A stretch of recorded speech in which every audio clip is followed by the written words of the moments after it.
Hey everyone, I'm back today with a new video. I wanted to talk about something that I, even before I had a channel, many people asked me about when I talked about ancestor readings or ancestor workings. And excuse me. I get a lot of people telling me, oh yeah, I don't know how to work with my ancestors, or yeah, where do I start? And I'm going to talk about it today, but in all honesty, I'm going to talk about it from a hoodoo perspective, in the sense that I do think there's a difference. I think when I work, especially as a mixed-race woman, with my Black ancestors, my African ancestors, that is very different than to how I work with my, well, white European ancestors. Because again, the lineage is very different. There is a very different, well, traumatic experience, for a lot of the African ancestors. However, in both ways, I wanted to talk about an ancestral altar. I mean, I took my Book of Shadows, or grimoire, recipe book, however you want to call it, with me today. I did block off this page because that's very personal, It's a blessing I made for my ancestors. Their names are even written here, so I'm sorry for that. But when we talk about beginning, starting to do ancestor workings, in my opinion, this is all my opinion of the lessons I've learned, over the years, the lessons that have been taught to me by my, grandparents and elders before they even became ancestors in that spiritual realm sense, when we start very simple.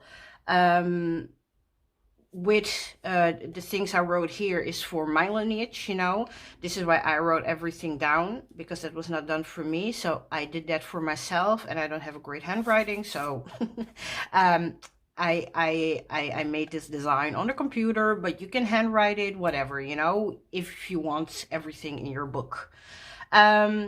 So when we're talking about an altar, that can be a very small space, but at least sacred, That is your space, that is for your ancestors. And we can use multiple things, but the things it actually should have is a white candle. And you can have something easy as a tea light candle, or you can have a 7-day candle with some religious stuff on it, or even if this is off, as long as it's white. I got here, okay, they're not beautiful anymore, sorry, because, well, that's just a block and I'm already, well, using it, as long as it's white, again, that could be as simple as a tea light candle. Make sure it's white though, get a white candle and start with that. And then of course you're gonna have pictures. Well, I'm gonna show some. This would be my grandma. The quality of this one ain't great. It's not one that I actually have on my altar, so that's why I was okay with showing it. However, the thing I do want to mention, when you have multiple people on a picture, make sure that all of them are really, an ancestor in that sense. Because, for example, I have here some of the children in this picture are actually still alive. Never place a picture with a person that is still in this world, this physical world, on your ancestor altar, Don't do it. It should be a picture, either that's, even if it's a smaller picture, or if you really have multiple ones, make sure that none of them are still with us in that sense, So a picture, a white candle, and I didn't put that here, a bowl of water, I got 6 cats, so a bowl of water on my ancestor altar that is not closed off is not a good idea. So I got a little bottle which I could close. You know, it's there, yeah. But at the same time, my animals are not going to be causing well, mayhem on my altar. um, so these are some of the things, you know, that should be on your altar. Yeah, pictures. If you don't have a picture of your ancestors, what you could do, make a card and write their name on it. That's something that I have with some of them, you know. Just place the name there, and that will do for the replacement of a picture. And then when you start that altar, it's time, you know, to bond with them, talk with them, venerate them. That could be something that I would do when I wake up in the morning. I got my cup of coffee, you know, I walk past my altar, I say good morning, you know, whether that's out loud or in your head. Yeah. I call them by their names, and for the ones I don't know their names, I actually say that, you know, for also the ones that I don't know the names of. This is something that needs to be done regularly, because this is how you're gonna bond. I don't think, yeah, when you do a reading or a working, that you can really go in there, get any results, if, yeah, you don't have that basic connection to begin with.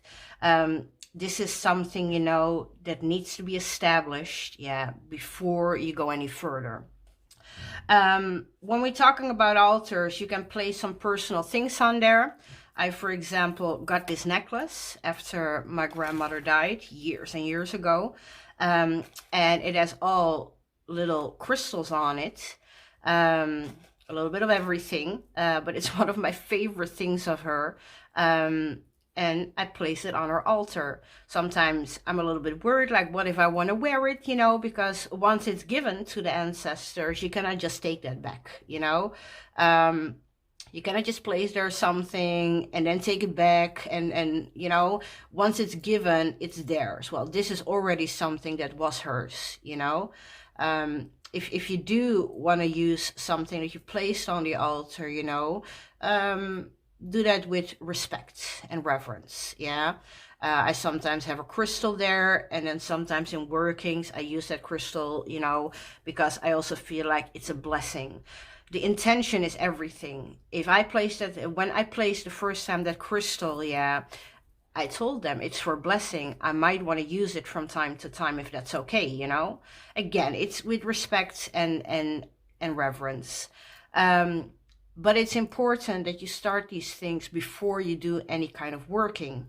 The altar itself, you know, it's this point, yeah, in your home that's just for them, where you can go to, you know, to really make that connection with them, to talk with them, to really invite them in, so to speak. Yeah.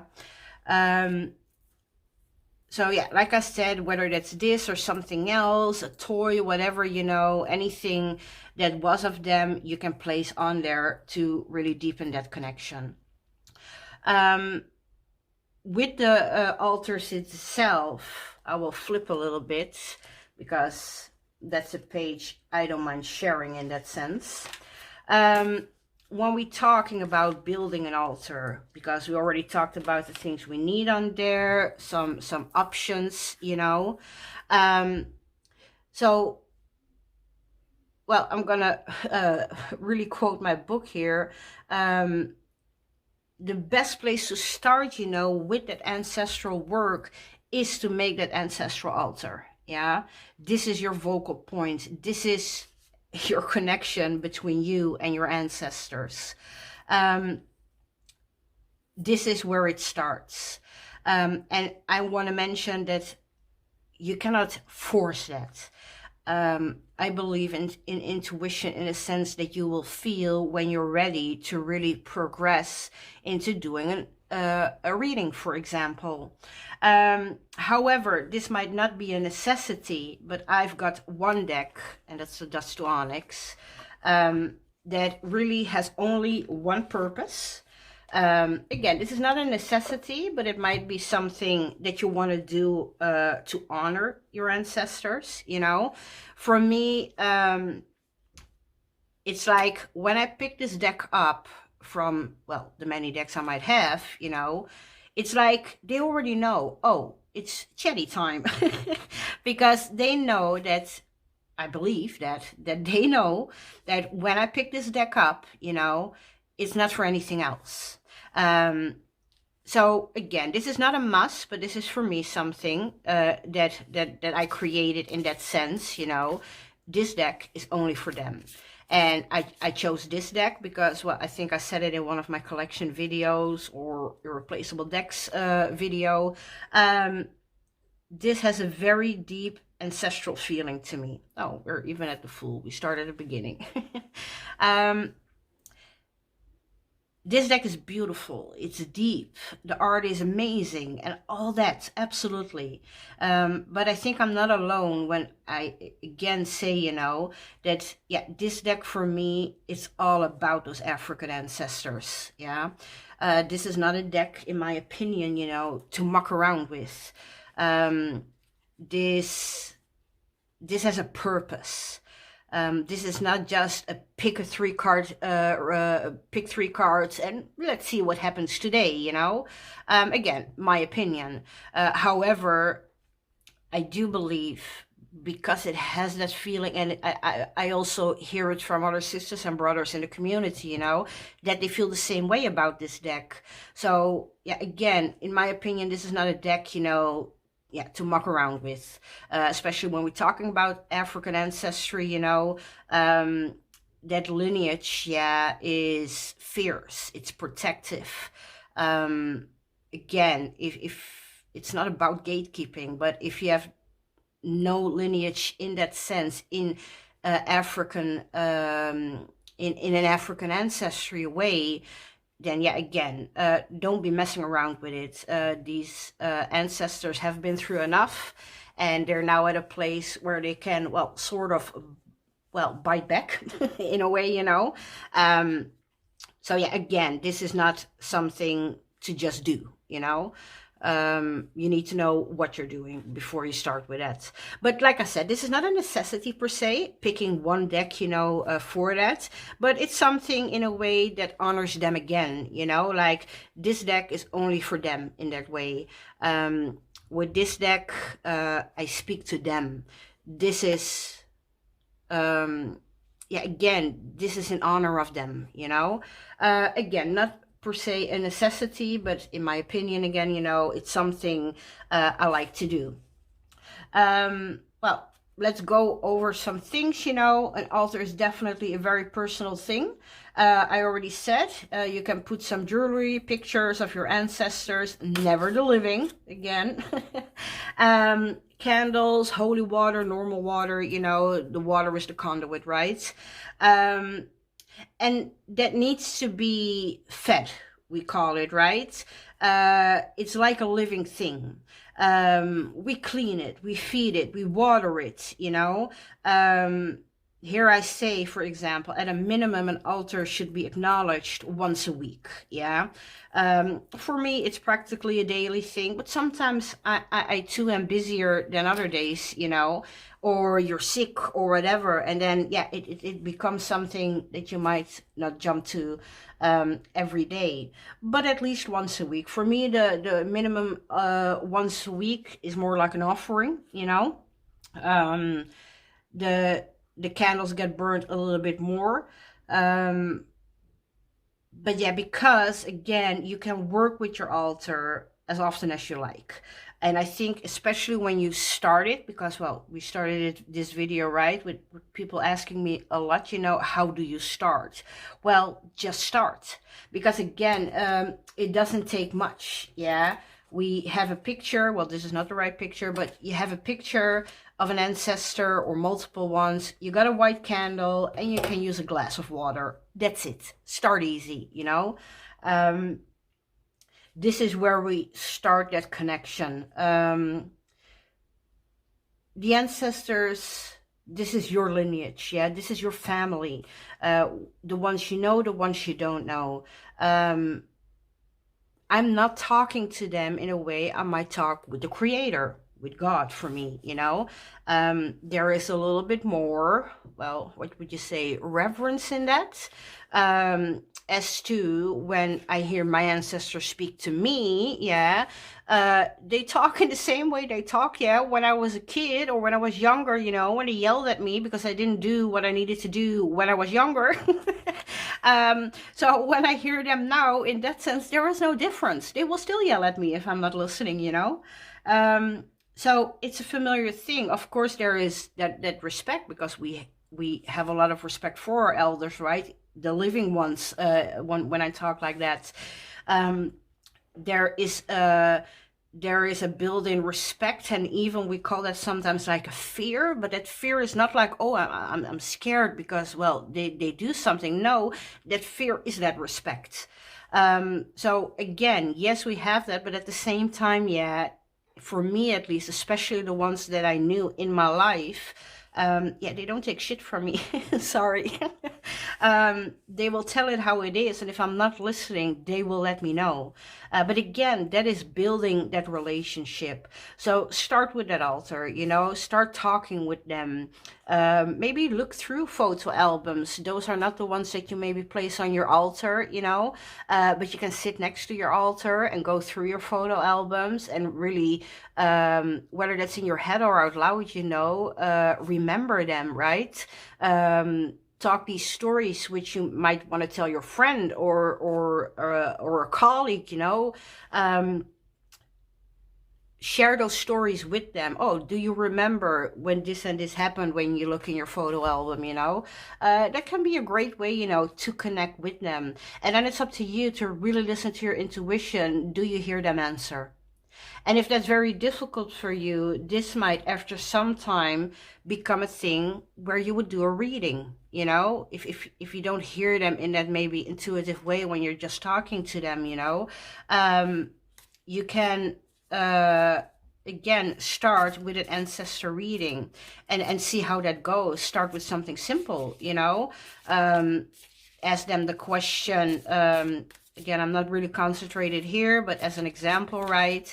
Okay, I set up your altar and I'm doing some offerings, and we're now a month in, and well, maybe I'm not really feeling that intuition, but did I do it in the right way for you? And just pull one card, you know, whatever this is gonna be. We're here at Young Blade, you know. Did I do that right? Whatever answer you see in there, you can ask a new question, right? Is there anything else, you know, that you might need from me? Am I forgetting something? Is there something you really want? Whatever that question might be, and pull again a card. Make this a conversation. This is not about a spread, you know. Make this a conversation. Ask them questions and see how that answer flows.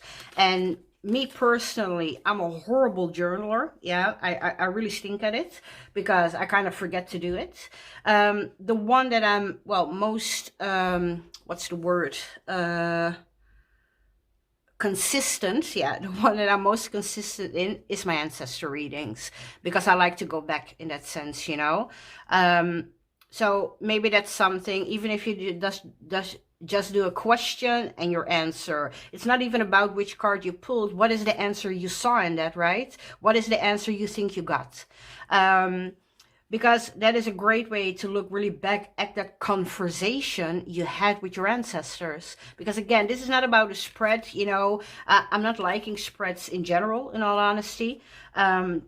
But especially when it's about ancestors, you know, for me, it's about that conversation. I ask a question, I pull a card. And sometimes if the card is not enough, you know, put an oracle next to it, yeah? If you feel like you're stuck in your one pull, you can do another pull, either with your tarot deck or choose an oracle and pull that also in to see if that becomes an answer more clearly for you. So yeah, like I said, start that conversation to begin with, you know. Remember them how they were when they were still alive.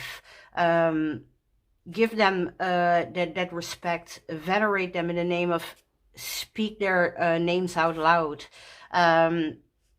And yeah, I put this one off, but basically this is a prayer, you know. I put some names of my ancestors in there, and again I also mention the ones I don't know their names of. Again, I'm not going to show this one because it's very personally, but whatever kind of prayer you want to do, that too is a conversation, right? You can make a blessing for your ancestors that you do every morning. Start with this.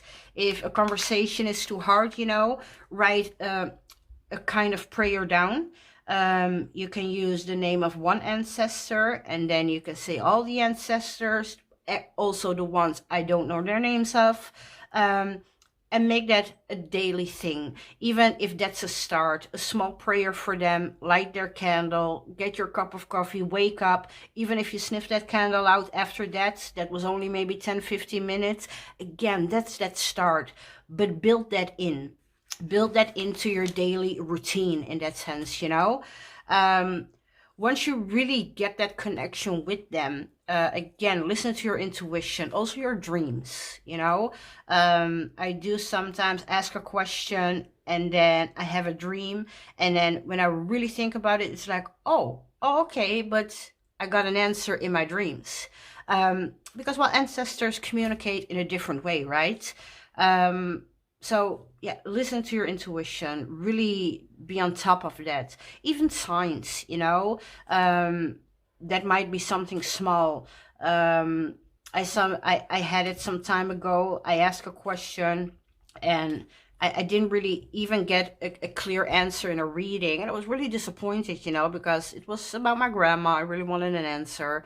And I went to the store and I'd never ever seen them there. And suddenly I saw a red rose in the bushes. It was actually growing there, but it was not like a garden. It was just a wild bush. And for me, the rose is very connected to my grandmother because she loved roses. She had a rose garden in a city center, you know, where she lived. And that garden was growing. I don't know what kind of magical touch she had there. But again, that rose, you know, for me, especially the red one, is very connected to my grandmother. So when I saw that, I immediately connected that with her. And that really gave me not even the answer in like a whole story, but it gave me that, okay, it's acknowledged. She knows I asked this question, so maybe I need to be patient. And later in the week, I did a reading again, you know, and yes, there was the answer. So again, don't fret, don't stress, don't put anxiety on yourself when you feel like you're not directly getting an answer. Even after all these years, I feel like, well, I really built that connection with my ancestors, right? But yeah, sometimes it takes longer. Yeah, they whether they really think about an answer or, well, they're busy doing their own thing, whatever the reason is. Yeah, there are moments I like I said, I will get my answer straight away when I do a reading or intuition wise in my dream, and there are other moments, you know, well, it's gonna take a few days, a week, sometimes even longer, you know. But again, look back at it. Don't miss those signs. Really pay attention. And again, when that happens, yeah, you will see that connection growing. You will see it in your workings. You will see it in your readings, you know, when you do them. You will feel it when you visit your altar. So again, this is, like I said, for me, I really wanted to touch down at, well, how to begin, where to focus on, how do you start that connection, you know? And again, from there you will build, but focus on, well, starting that altar, starting that relationship again, you know? Because even if a grandmother, a mother, or yeah, somebody passed recently, even if you had a great relationship, the moment they step into this, well, new space for them, this becomes a different kind of relationship. Where their characters might be the same, but the relationship, yeah, will change in a different way. Not good, not bad, just different. So yeah, keep that in mind. But again, it's about building that new connection, or to start with, you know, a connection. So yes, this is actually what I really wanted to get into, because I know people often want to work with ancestors but don't really know where to start. I'm telling you again, you know, this is definitely from a hoodoo perspective, or yeah, a black perspective in that sense. When you were when you're maybe European or American, or well, not in this community, and you're seeing this video, you know, and you're like, yeah, okay, but how will I do it then?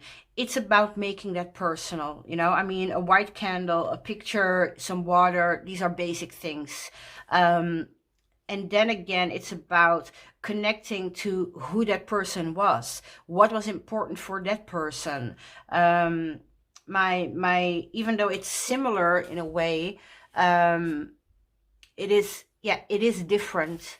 Where I would venerate the names of my black ancestry, you know, way more, because, well, in the past, in enslaved times, a lot of my ancestors, my black ancestors, were not even allowed to use their original names, their African names.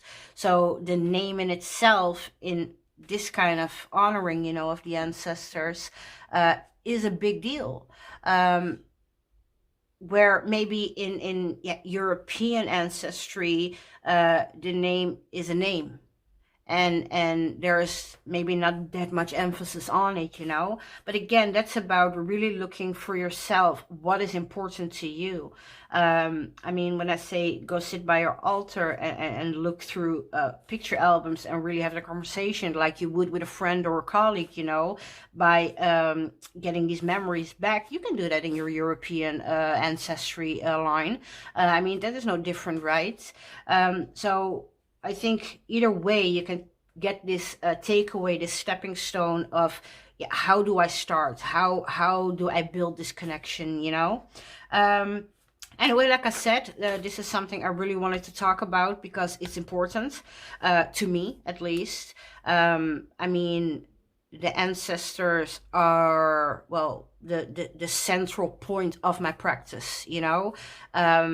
Everything is about them. I think there is a difference in the sense of worship versus honoring, where I worship the creator, I honor my ancestors. But again, that is very different, of course, for everybody. In that way, I'm not the judge about what's right and wrong. This is my right way. But again, that connection, that building that relationship, that should definitely be the start before you go into any workings, any readings. But yeah, again, you know, I think this might be a great start for people who are new to it. If you have any questions, please feel free, you know, to drop a comment in the comment section. I will answer anybody if I know the answer. I'm not all knowing. I do this already for many years. I'm getting old, I think. It is the thread through my life, you know, in a sense. This was always there. But again, if you have questions, please feel free to ask them. I think I will have an answer for you. If not, I will be honest about that one too. But again, you want to work with your ancestors, start building that relationship. This is the main message that I have for you. Get that altar and start to work, you know, on building that connection, on building that relationship. And from there, you know, you will develop a beautiful relationship that will help be a guidance in your readings, in your workings, in any kind of practice you have. So again, I want to thank you for watching. I said it, but I will do it again. If you have a question, please feel free, you know, to drop it in the comment box, and I will promise to answer. I hope you all will have a blessed day, and I hope this video helped. And again, I also hope to see you soon for a new video. Thank you very much. Bye-bye.